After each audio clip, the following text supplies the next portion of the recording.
When you think of cars to come out of Japan, the most iconic car that comes to mind is the Nissan Skyline R34 GTR. What better than a NUR? They only made 1,003 examples across the V-Spec 2 and M-Spec. And here we have a NUR S, Nismo edition, a car born in the Omori factory by Nismo. These are soaring in values. Let me say it again, skyrocketing. They now cost Australian dollars, $600,000. And what better than this car in all its glory amongst the nightlife.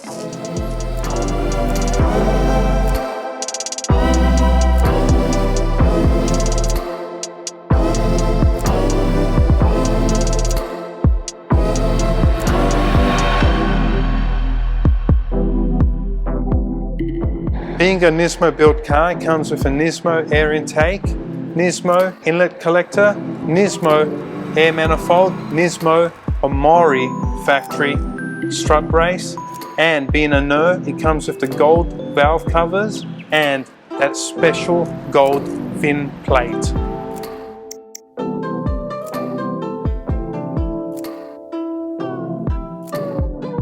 Only the V-Spec 2 came with carbon fiber hoods, M-Spec came with aluminium hoods, but on this car, this is an R-tune bonnet.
Nissan introduced the Skyline R34 GTR NUR range in 2002. This was the final edition of what they called the GODZILLA. With the NUR, what they made was 1,003 in total, broken up into two lots, 718 as V-Spec 2 NURs and 285 as M-Spec NURs. These cars are an absolute fabulous thing to drive. These particular cars here were created after the NUR. NUR meaning the Nürburgring lap. That track is absolutely crazy. That exhausts a car to its maximum potential. And what better than a Nissan Skyline R34 GTR back in 2002 running across that track. It does 0 to 100 kilometers an hour in under 4 seconds with a quarter-mile time of 11 seconds. That's right, it did it in the 11-second range. These are one of the greatest and most iconic cars to ever come out of Japan. When you think of something being iconic, and you talk JDM, think Fast and the Furious, and what better than the R34 GTR? I can tell you one thing, the gearbox in these cars are absolutely fabulous, and they are so tight. This car here, being the NUR S car, has a fabulous twin clutch, and what that does is it actually rattles on idle, so you think that the car's falling apart, but it's not. And the sound that this car produces, the turbo, is unbelievable. Look at that, it actually does fly. It feels really, really quick, and it is a fun car to drive. But let's go back to the dynamics of this car. Steering is so tight.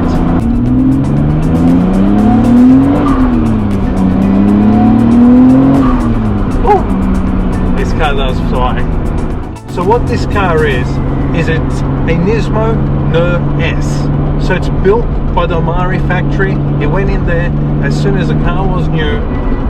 Back then, they took it to the Omori factory, and what they did was they've pulled it apart, put the S-tune body kit on it, the R-tune bonnet, and the suspension with a titanium exhaust and that NUR S engine. So it's an engine upgrade that takes it from 280 horsepower all the way up to 400 horsepower. That's what they say, but tests have proven that it's more than 400. It's closer to 500 horsepower, and it's a twin turbo RB26 2.6 litre 6-cylinder engine.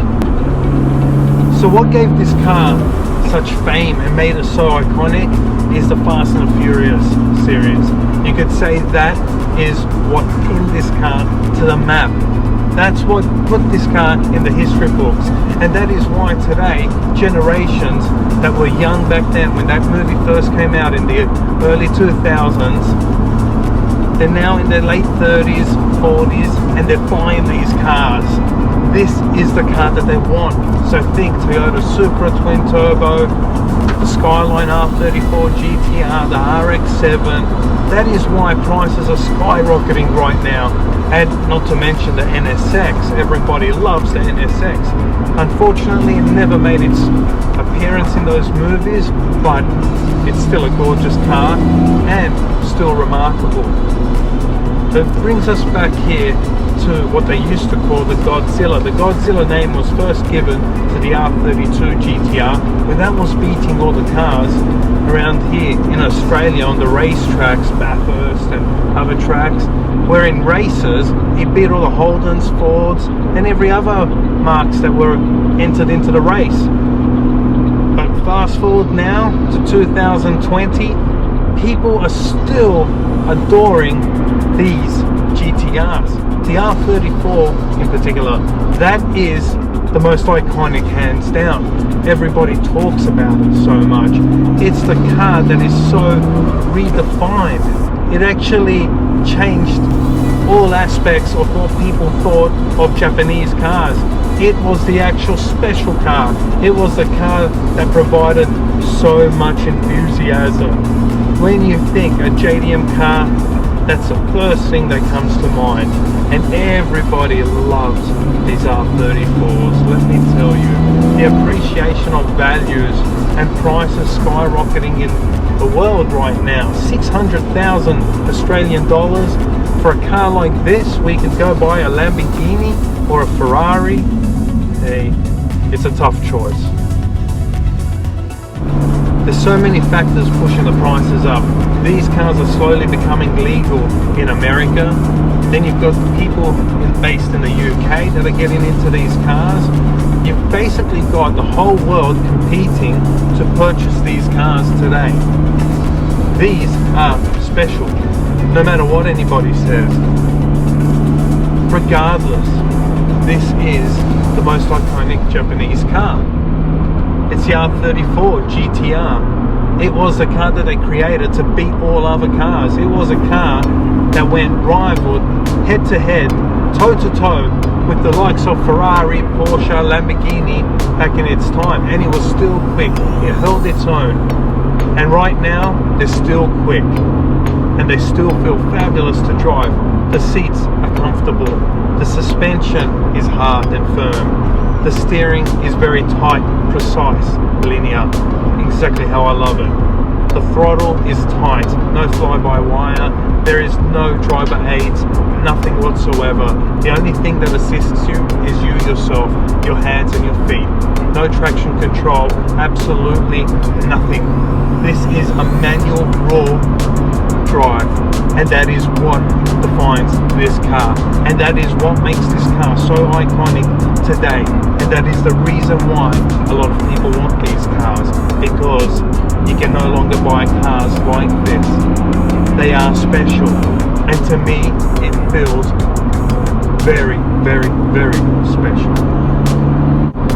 What's fun is, drop a few gears, listen to that engine, twin turbo RB26, put your foot down. This feels fabulous.